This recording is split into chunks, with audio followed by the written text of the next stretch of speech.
Ya, partimos entonces con la clase de hoy. La clase anterior alcanzamos a ver la estructuración general del edificio y lo dejamos más o menos en lo que se está viendo ahí, ¿cierto? Esa estructuración. Lo que nosotros queríamos es que esta cosa sísmicamente tuviera algo parecido a un diafragma de techo. Esto todavía no tiene nada, ¿cierto? No tiene carga, no tiene ni una cuestión. Pero vamos a correrlo un poquito para ver más o menos cómo están los modos principales de vibrar, a ver si aparece algo raro o a ver si por esas cosas de la vida el techo está desacoplado o algo así, ¿cierto? Esta cosa en el SAP, como que la miramos por acá, vamos a mirar las cargas. Aquí se definen los patrones de carga en este software, que no son lo mismo que los análisis de carga. Yo voy a definir aquí un D, vamos a ponerle un DS, que es como el peso del acero de los elementos que están modelados. ¿Ya? Por eso tiene un 1 acá. Y vamos a poner también otro D que podría ser cualquier otra cosa, ¿cierto? Pongámosle, no sé, un D1 para hacerlo distinto de este peso estructural de los elementos que se han incorporado al modelo. ¿Qué otras cosas van a aparecer? No, aquí me equivoqué. Aquí esto no tiene que tener 1, esto tiene que tener 0, porque si no estoy volviendo a poner en este los mismos pesos que estaban en este otro, donde no voy a poner nada adicional. Ya, ahí sí. ¿Qué otras cosas vamos a tener? Vamos a tener sobrecarga de techo acá, así que le voy a poner un LR. Listo. Alguien dirá, bueno, pero la estás definiendo como muerta. La verdad es que eso no tiene la más mínima importancia. La tendría si es que yo quisiera que el software, en este caso, hiciera combinaciones solito, la hiciera de acuerdo a alguna norma.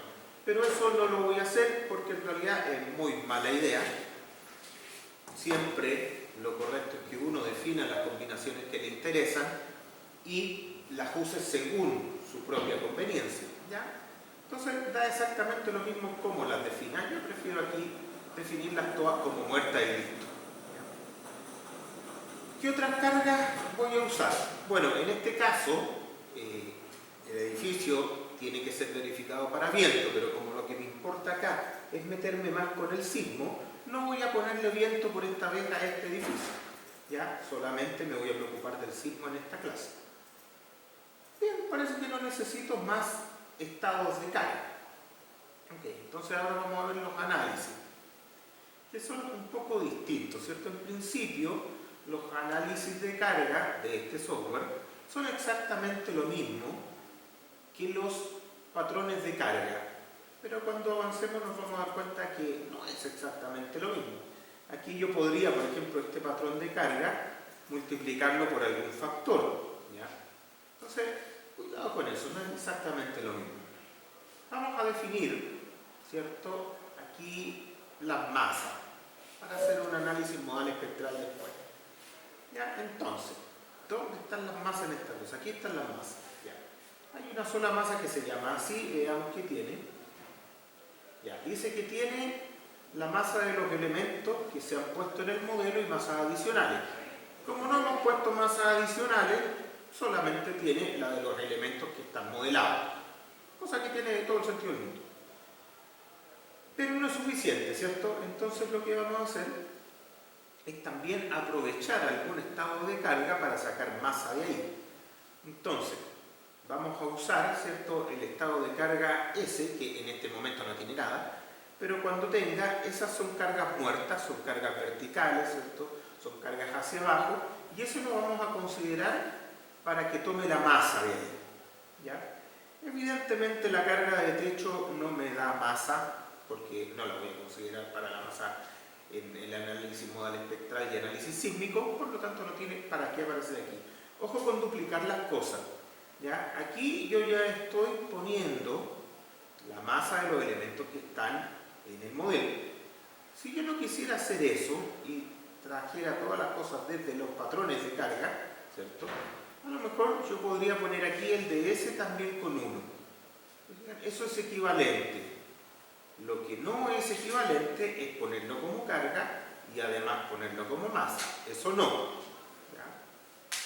Hagámoslo como normalmente la gente lo hace, que es de esta manera. ¿Ya? Hagámoslo así para que sea simple. Bien, tenemos entonces ahí las masas que no nos interesan demasiado por ahora.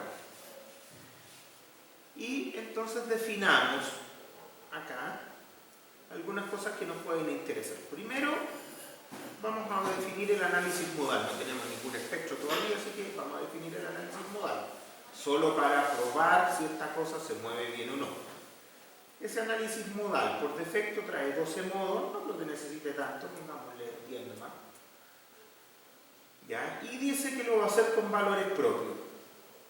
La verdad es que en principio parece que es suficiente, así que probémoslo con eso. No hay nada más que hacer acá, ¿cierto? Lo único que interesa es tener claro de dónde va a sacar la masa y la va a sacar de ahí, así que estamos todos contentos. Veamos cómo funciona esta cosa. A ver, corrámoslo rápidamente.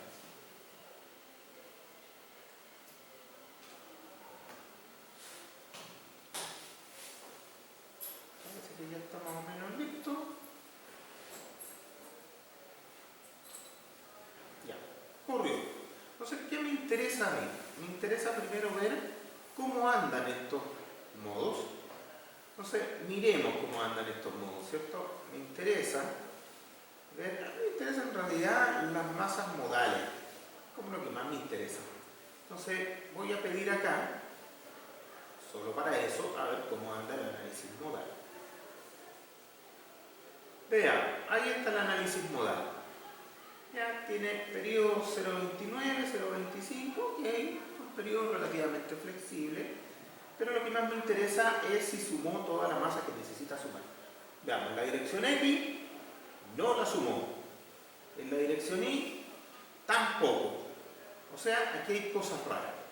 Fíjense, aquí tengo un modo en X que está bastante bueno, 0.59, 59% de la masa, pero en Y no tengo claro que haya ninguno, porque parece que ahí tenemos algo, pero no es suficiente. Veamos qué está pasando, veamos qué está pasando con estos modos, por qué no está funcionando bien esto. Entonces, hagámoslo fácil y pidamos las deformaciones, siempre es fácil verlo así. Entonces, vamos a pedir aquí análisis modal, ¿ok? Aquí está el modo 1. ¿Cuál es el modo 1? Mucho sonido. Dejémoslo sin sonido. ¿Cómo lo hago? Ahí, listo, sin sonido. Ya. Veamos. Esto no lo tengo por qué tener en extrude, lo voy a cambiar inmediatamente. Ya, entonces nos interesa aquí saber cómo se está moviendo en el modo 1.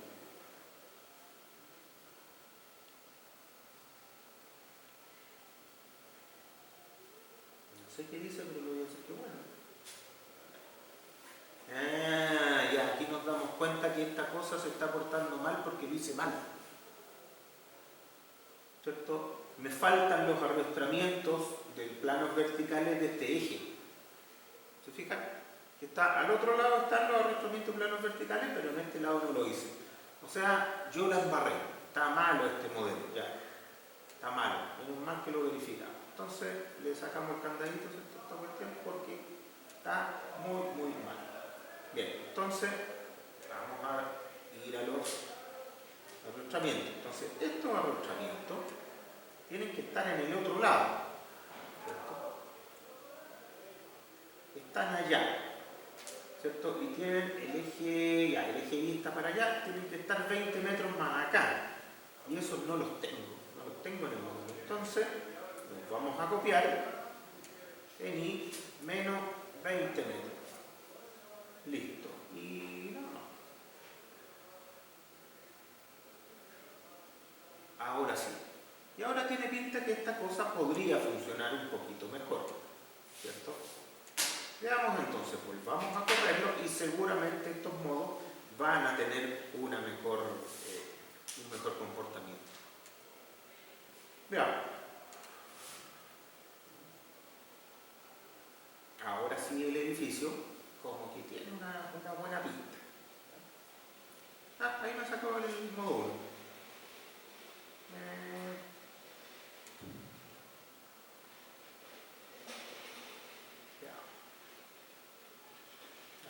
salió con el modo 1.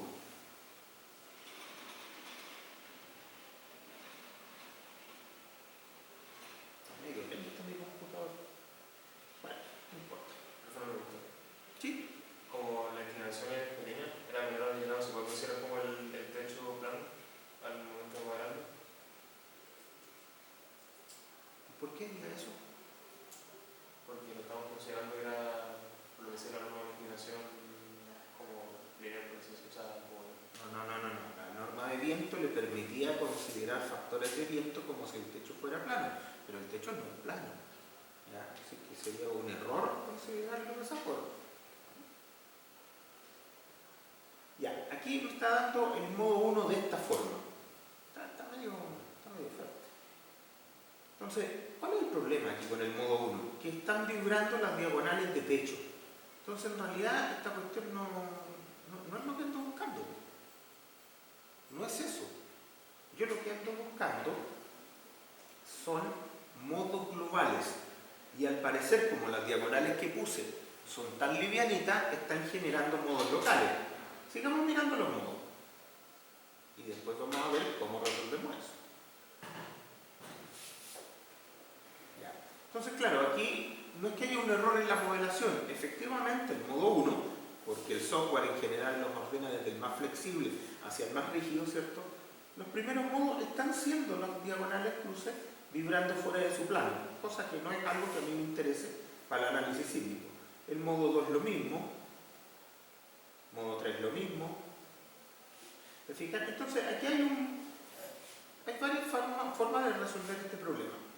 Lo primero, ¿cierto? Lo que hace la gente normalmente es decir, oye, voy a tener que llegar como hasta el modo 500 para mover el 100% de la masa o el 90 y tanto en cada una de las direcciones. ¿Ya? Esa es una posibilidad, pero la verdad es que es mala. Es no entender muy bien el problema. ¿Qué es lo que yo tengo que entender acá? Que como tengo modos locales que mueven muy poca masa y que son flexibles, tengo que tratar de alguna manera de privilegiar aquellos modos más globales. Y eso significa que la base de vectores para el análisis modal que tengo que elegir no es la base de valores y vectores propios, sino que es otra. ¿Ya? Hay varias bases de valores.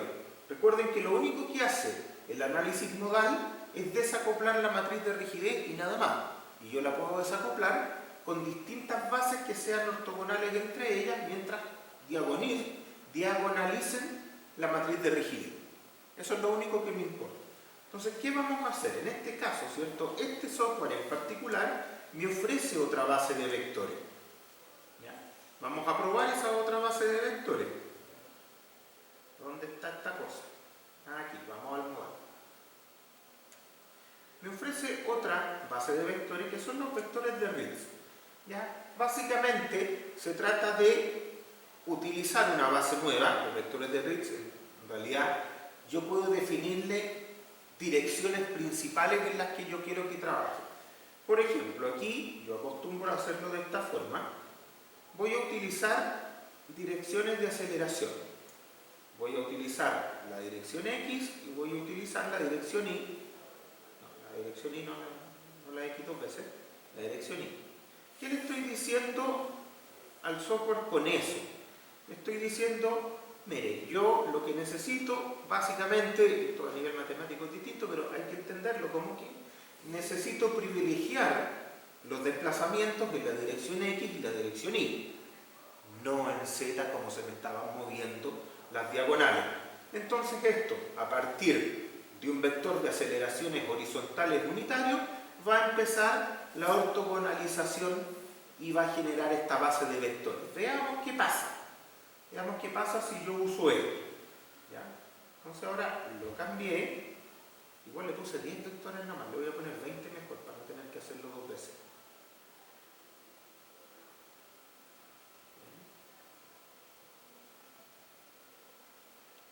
¿Cuál es la gran diferencia? Y quizás vamos a hacer las dos cosas mejor para que podamos hacer una comparación. Eso le vamos a poner R, vamos a poner 20 vectores de Ritz, ok. Y también vamos a poner, ¿cierto?, un modal con valores propios, modal E y Relus, ahí está. S, vamos a poner, y esto no le pongo nada a este porque no corresponde. Entonces, ahí tengo 20 valores propios y 20 de RITs. A ver, verificar. Tengo 20 de RITs y 20 valores propios. Veamos qué pasa con esta cuestión. ¿Ya? Me interesa comparar un poquito esto. A ver qué me sale con un método y qué me sale con el otro. En el 90% de los casos, lo que yo necesito es la solución con valores y vectores propios. ¿Ya? Pero cuando hay estructuras que aparecen con modos que llevan muy poca masa y son flexibles, no voy a lograr juntar con valores y vectores propios en los primeros modos la masa que yo necesito mover. Entonces, miremos aquí. Vamos a comparar, ¿cierto?, estos análisis modales. ¿Cierto? Aquí estamos pidiendo información modal, efectivamente, y la quiero solo para los análisis modales. Veamos qué cosas salen más o menos. ¿Ya? Primero, me aparecen acá los modos de RIF, ¿ya? Y veamos cómo juntamos aquí. ¿Logramos juntar? Sí, como en el modo 15 ya estamos juntando todo. Aquí apareció el modo. Y en I también estamos juntando todo. Veamos si nos fue bien con los otros también. A lo mejor con 20 de los otros también estamos bien. Ahí está. Ahí está. ¿Se fijan? Ahí están los modos, valores y vectores propios. ¿Cómo anduvo la sumatoria? Pésimo. Y cómo anduvo esta otra acá, también pésimo. Pero a lo mejor más adelante no. Ya, entonces la sumatoria de masas con valores y vectores propios en X fue 0 y en Y fue un 2%, no, fue un 2 por 1000. Ya, o sea, con valores y vectores propios parece aquí que aquí no tengo futuro. Pero con los modos de RIF esta cosa funcionó bastante bien. Ahora, ¿cuáles son los modos más importantes? Los que mueven más masa, ¿cierto? ¿Dónde aparece aquí el modo importante? Aquí. El modo 13 en X es el que se lleva todo. ¿Ya? O sea, nos interesa ese modo 13. O sea, el periodo en la dirección longitudinal, y recuerden que esto es simplemente una approach para ver qué está saliendo, es 0.1 más o menos, y se lleva el 94-95%. Ya, está perfecto. Y en la dirección transversal, ¿tengo algún modo importante? Sí. El modo 8, ¿cierto?, que se lleva el 91% y tiene 0.17. Tiene todo el sentido. La dirección Y es más flexible esta cosa que la dirección X y tiene el doble de periodo. Miremos los modos, el modo 8 y el modo 13, que son realmente los que me interesan. Veamos el modo 8 y el modo 13. Entonces, modo 8, pero estos son modos con RIF. Entonces, modo 8. 8. ¿Cuál es el modo 8? No me lo está mostrando. Porque no debe ser ese. A ver.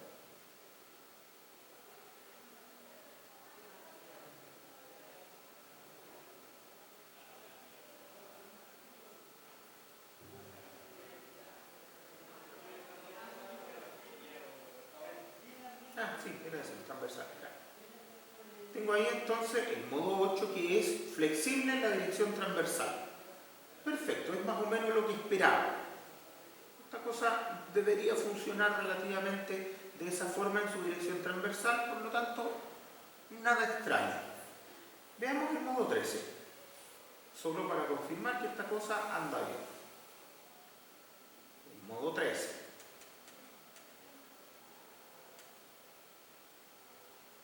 Ya, ahí está el modo 13, dirección longitudinal, está perfecto. Estamos entonces con una estructuración que parece sana porque los modos globales están bastante razonables, ¿cierto? No hay excentricidades raras, no hay ninguna cosa rara acá. ¿Ya? Por lo tanto, parece que andamos bien.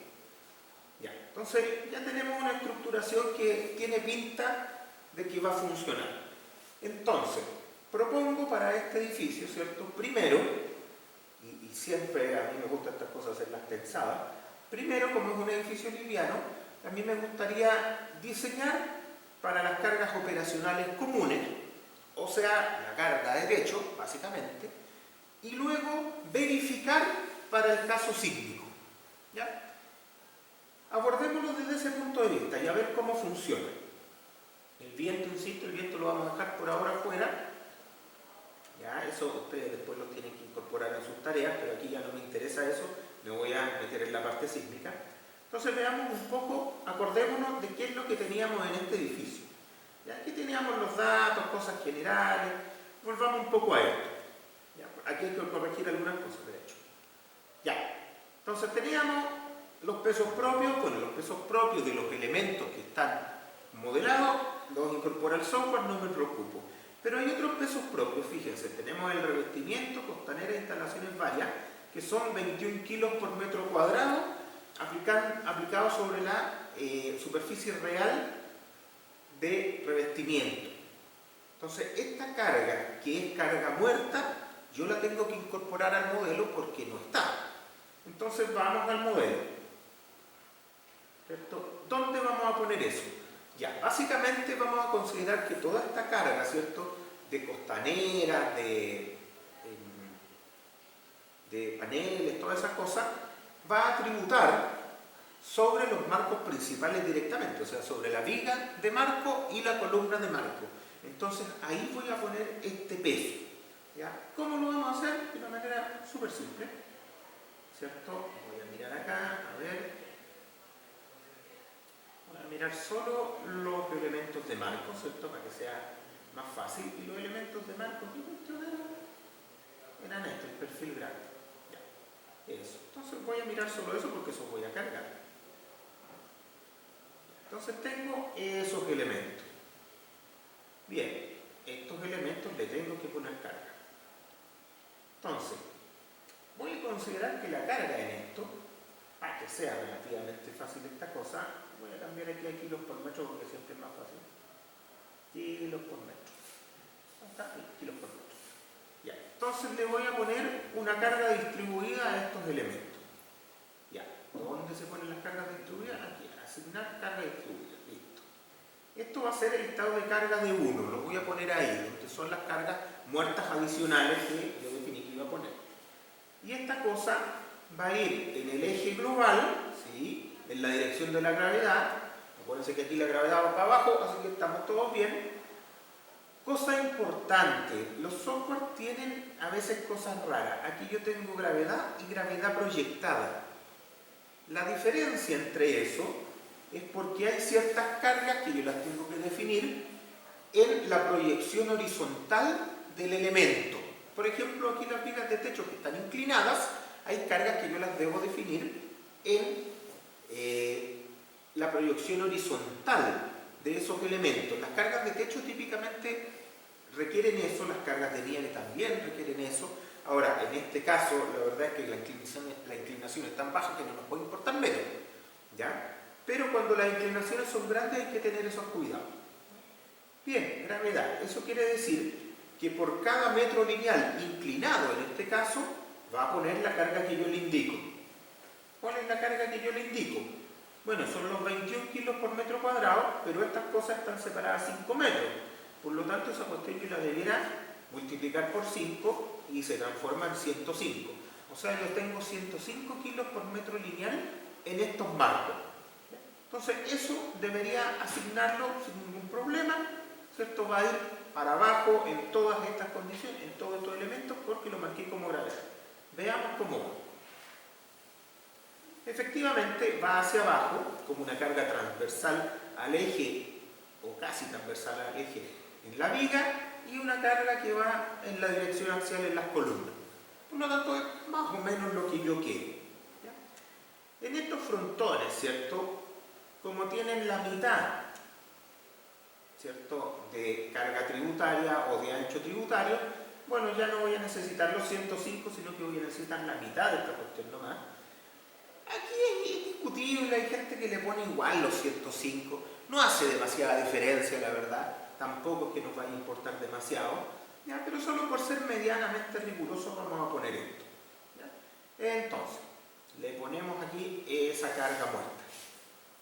Listo. Ahí está la carga muerta, todos contentos entonces. Alguien dirá, oye, pero aquí a este le faltan las cargas como de frontón y le faltan las costaneras. Sí, puede ser, podríamos hacer un análisis más detallado de eso, pero acuérdense que en general en los frontones vamos a tener las columnas de viento que en el sentido vertical van a tomar ese peso de costanera. Por lo tanto, es re poco el adicional que van a sumar las costaneras en esta viga. Y además esta viga, y lo vamos a mirar después, va a ser una de las vigas más sobredimensionadas porque va a controlar las que están entre medio. ¿Ya? Entonces, en realidad no nos interesa demasiado. Ojo, siempre mirar qué estoy modelando, para qué lo necesito y de acuerdo a eso tomar decisiones. ¿Ya? ¿Qué nos faltaría ahora para diseñar de manera estática? Nos falta la carga general de techo. Vamos a la carga general de techo. Y aquí hacemos algunas correcciones, ¿cierto? A mí me indicaron y me corrigieron que aquí parece que yo estaba cometiendo un error. ¿O no? Sí. Sí. Ya. La reducción por pendiente, ¿cierto? Se considera según esta ecuación de acá, dice 1 menos 0,23,3, que dice acá, 1 menos 0,23,3, parece que está bien, por esto de acá arriba que es 5. ¿Y parece que está bien? No, el F tiene un porcentaje. Sí, pues el F está en porcentaje, 5.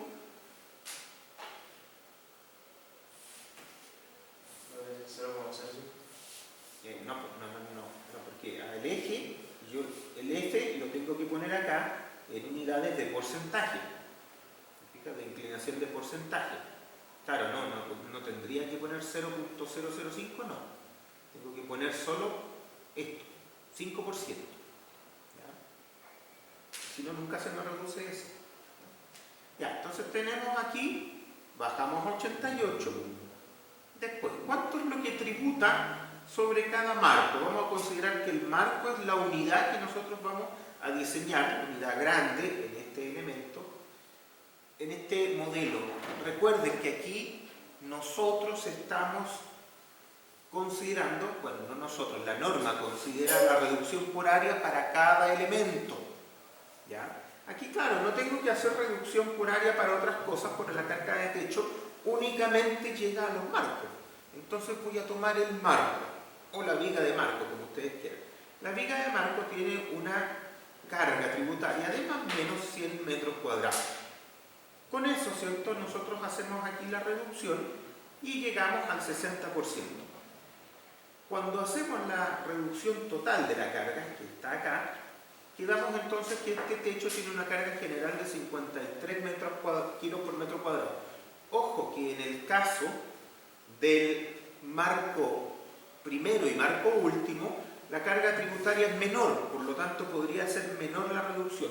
En este caso, como la carga tributaria es la mitad y son 50 metros cuadrados, de todas maneras topamos en el mínimo, ¿ya? Pero hay que tener cuidado con esas cositas porque a veces nos pueden molestar, ¿ya? Entonces aquí la carga de techo general va a ser los 53 kilos por metro cuadrado. Esto lo pondré en gravedad proyectada o en gravedad normal. ¿Qué dice la norma? ¿Qué dice la 1537? ¿Se acuerdan? Resolvámoslo al tiro para salir de la duda. Y no tengo aquí la 1537. Pucha, la cuestión. ¿La tengo para afuera? Tampoco la tengo. Ya, como no hace diferencia, no nos preocupemos. Pero estas cargas en general, algunas van en la dirección inclinada y otras van en la proyección horizontal.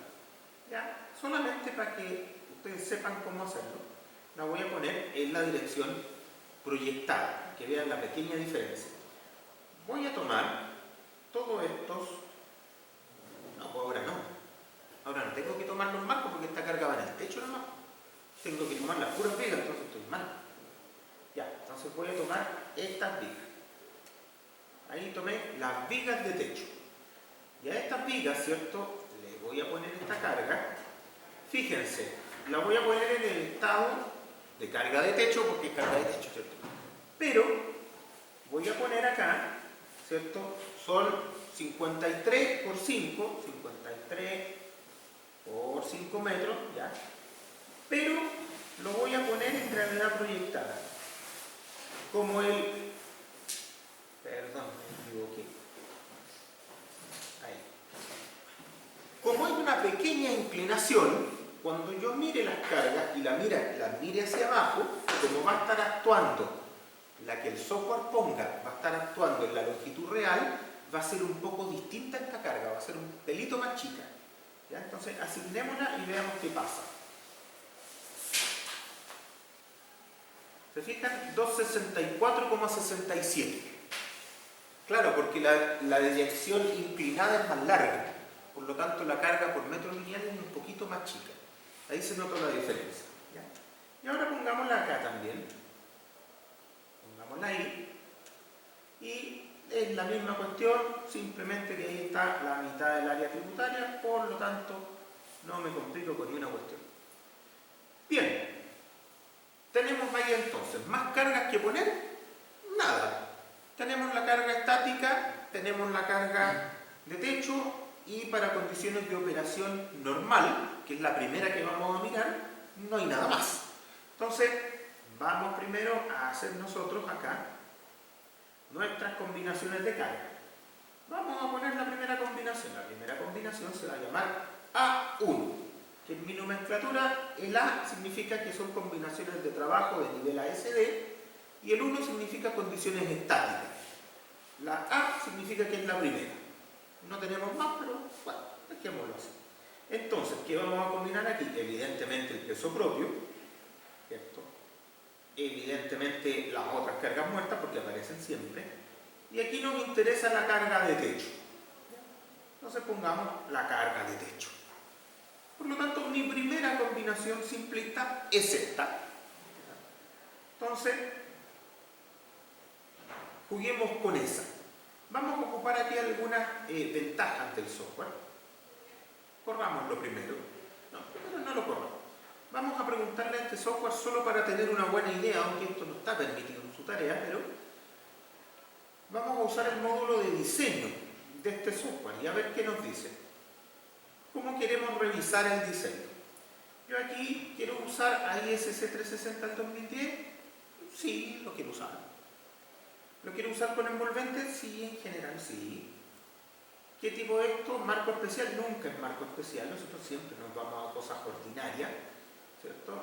Digamos que esta cuestión es un ordinary brace frame, que es el más simple. Ya. Nada, más o menos lo mismo. Aquí está la parte importante. Esto es ASD y no es el RFD. Y aquí está la segunda parte más importante, y es que nunca jamás en la vida usar análisis directo. ¿Ya? Análisis con longitud efectiva.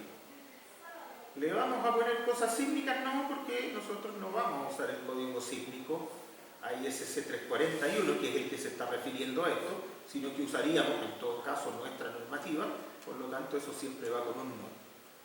Y listo.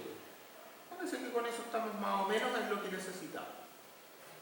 ¿Qué otra cosa tenemos que corregir? Le corregimos ahí los códigos, esas cosas. Los grupos, ¿qué elementos vamos a verificar? Bueno, todas las cosas. Este software tiene por definición un grupo que incluye todos los elementos. Entonces, vamos a verificar todo. ¿Qué otra cosa? Combinaciones, eso es importante. Ya, ¿quiero que genere combinaciones automáticas? No, nunca. Todavía jamás necesito que genere combinaciones automáticas, así que no me sirve. ¿Qué combinaciones voy a usar? Bueno, ahora tengo una sola. Así que voy a usar esa y voy a verificar los estados límites de resistencia solamente. Ok, entonces parece que ahí ya esta cosa está más o menos bien. Bien, corramos esta cosa a ver qué sale. Bueno, el modal espectral no tenía para qué... Bueno, el modal nomás todavía no había espectro. No tenía para qué ponerlo, pero da lo mismo. Ya. Entonces, ¿qué me interesa acá? Verifiquemos rápidamente, ¿cierto? Acá le voy a poner chequee, para tener más o menos una idea de qué pasa. ¿Cierto? Y me va a chequear todos los elementos. A mí en realidad me interesan las vigas de marco en este momento, ¿cierto? Y aquí con colorcitos me salen los factores de utilización que el software me está proponiendo. Yo le voy a decir mejor que me indique, pero que me indique valores sobre 0,5. Entonces, ahí me dice, esto está celestito, por lo tanto todavía le queda harta resistencia. Y en general, ¿cómo me salieron estas cosas? Fíjense, las vigas de techo tienen un factor de utilización del orden de 0,62 y las columnas de 0,64. Según esto, parece que puedo mejorar bastante el perfil que me está saliendo, ¿ya? Veamos, este es un tema de resistencia. Por resistencia lo puedo mejorar, parece que está bien clarito. Desde el punto de vista de formaciones, ¿lo podré mejorar mucho? Veamos. Vamos a mirar acá la deformación para la combinación. ¿Ya? A ver cuánto me sale. Estamos en kilómetros, cambiémoslo a toneladas centímetros para que esto no salga tanto. Más o menos estas cosas, ¿cierto? ¿Cuánto estarán bajando aquí el centro? Dice que está bajando en 4,65 centímetros. ¿Cuánto será bueno para una viga de techo?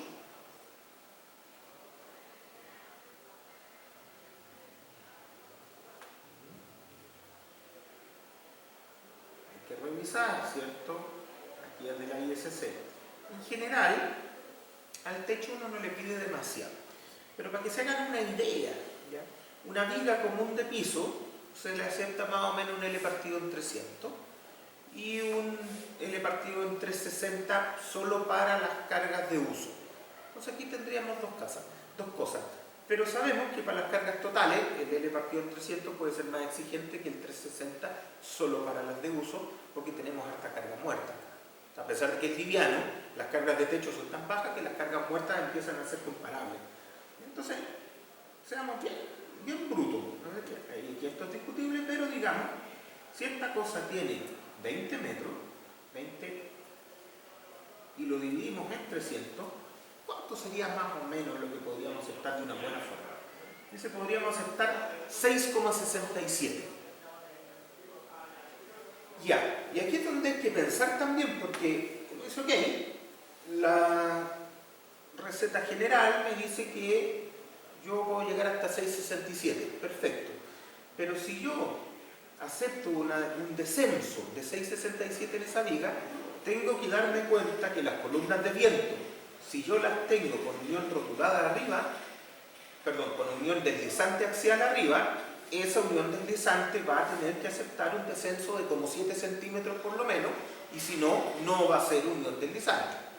¿Ya? Entonces, mucho cuidado con esa parte. Vamos a considerar entonces que esto puede llegar hasta esos 6,67. Entonces, como todavía a mí me queda, ¿cierto? En la vertical me queda un poquito más, ¿cierto? Me quedan 2 centímetros, entonces puedo mejorar esta viga. ¿Ya? Volvamos entonces a los factores de utilización, y aquí sí hay algo que es bien importante, que conviene entenderlo bien. Estos factores de utilización son un buen approach en general, pero no es bueno que esto sea realmente lo que queda como para el diseño. ¿Ya? En general, esto uno debería verificarlo por fuera.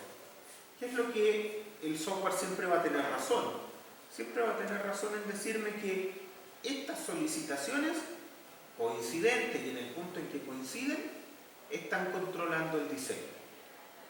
En eso sí tiene razón esta cosa. ¿Ya? Ahora, los factores de utilización finales que está utilizando, pensando en las condiciones de borde que tiene acá, no necesariamente están correctos. ¿Ya? Entonces, miremos un poco, calculémoslo por fuera, y por eso que yo necesito que esto siempre ustedes lo hagan por fuera y con sus propias herramientas. Este era un IN 4564. Vamos acá. Era un IN 4564. 45, muy abajo. Me fui muy arriba. 4564, que es el más chico. Entonces dijimos, esta cosa en X tiene ¿cuánto? Ahí ya empieza el primer problema. ¿Cuánto tiene la viga de techo si yo quisiera considerar el pandeo en X? El pandeo en X en realidad en vigas es súper irrelevante. Pero aquí uno diría, a ver, esta viga, el software dice que tiene 10 metros, claro, porque tiene un quiebre al medio. Pero en realidad esta viga va de lado a lado. En realidad los puntos que definen, ¿cierto? Donde esto tiene la restricción de compresión son las columnas, por la poca inclinación que tiene el techo.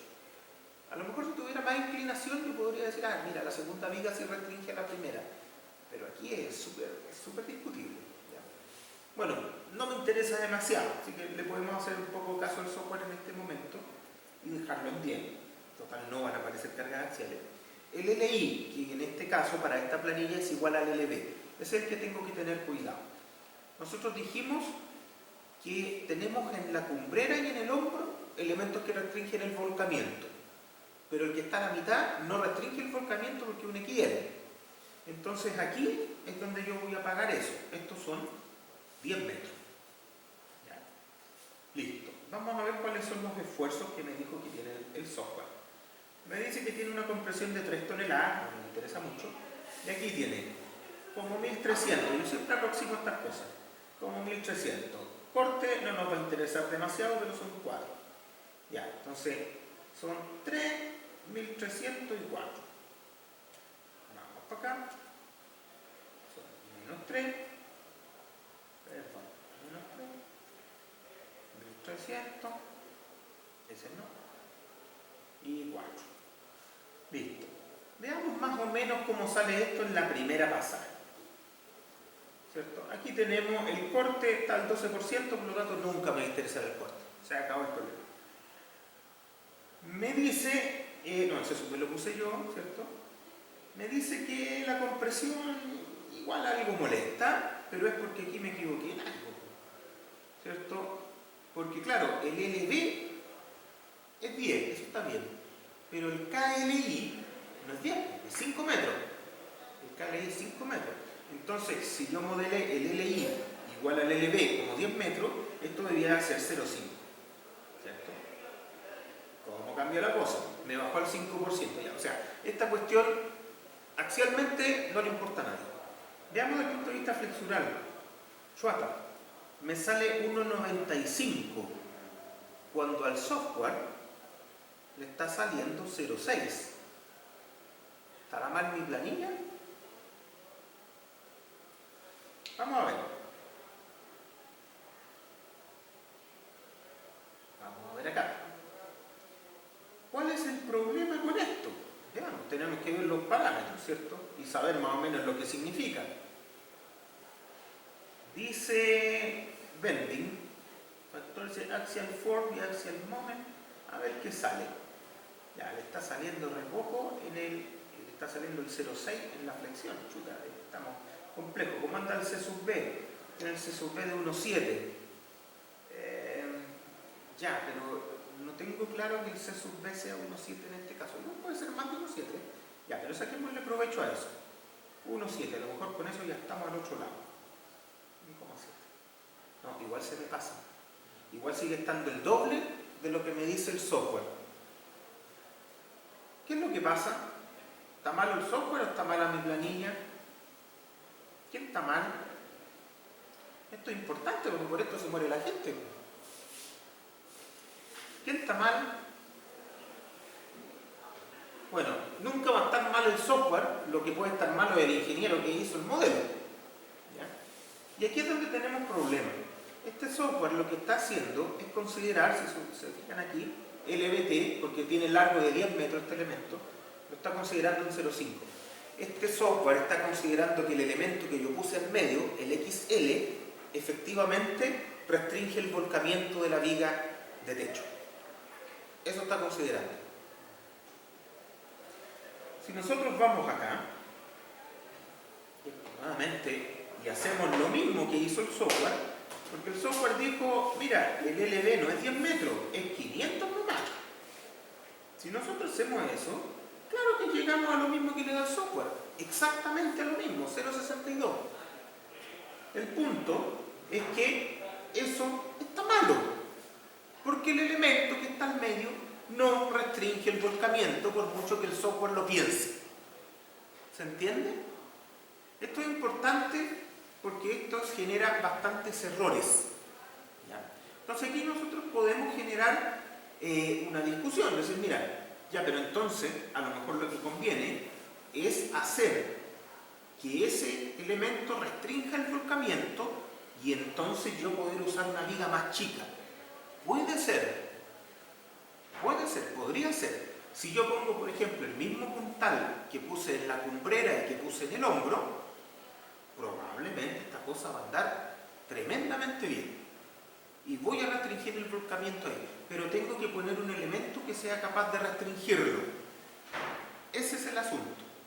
¿Ya? En eso es lo que tengo que tener cuidado y por eso que quería que esto lo vean bien. ¿Ya?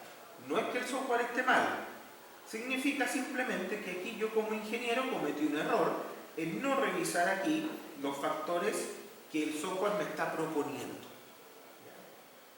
¿Ya? Aquí podemos tomar algunas decisiones. Podemos decir, efectivamente, vamos entonces a considerar que el elemento que está en medio restringe el volcamiento y entonces lo voy a tener que cambiar, ¿cierto? ¿Se fijan? Este elemento de acá nosotros sabemos que no restringe el volcamiento porque es un XL, ¿cierto? Es un XL que está llegando simplemente con una plancha horizontal ahí a la viga para agarrar esta cosa. El elemento que sí restringe el volcamiento es el que tenemos acá porque dijimos que lo vamos a hacer llegar con una conexión relativamente continua y eso me va a permitir evitar el volcamiento de la viga en este punto. Entonces aquí hay que tomar decisiones. Hay varias decisiones, ¿cierto?